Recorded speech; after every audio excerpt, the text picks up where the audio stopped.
এইবাৰ গৰু নহয়, বিলাসী বাহনত ওলাইছে কুকুৰ। ৰাজ্যত চলিছে এতিয়া কুকুৰৰ ৰমৰমীয়া বেহা। বোকাজান আৰক্ষীয়ে বিলাসী বাহনসহ গ্ৰেপ্তাৰ কৰিছে ডেৰগাঁৱৰ 2 কুকুৰ সৰবৰাহকাৰীক। বোকাজান আৰক্ষীৰ নিয়মীয়া নাকা তালাচীত AS02K 5704 নম্বৰৰ এখন বিলাসী বাহনৰ পৰা 25টাকৈ কুকুৰ জব্দ কৰিছে।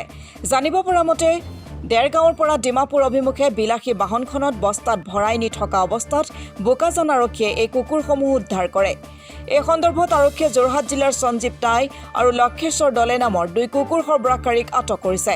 কুকুৰ উদ্ধাৰ কৰি বৰ্তমান বিপাঙত পৰা দেখা গৈছে বোকাজান আৰক্ষীক।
ডেৰগাঁও কেইটা কুকুৰ আছে?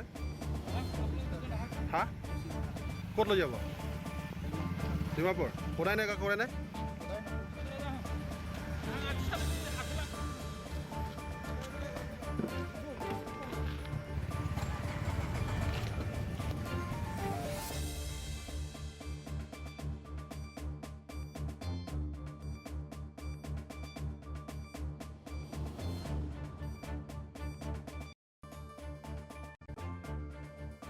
Bureau report Assam today.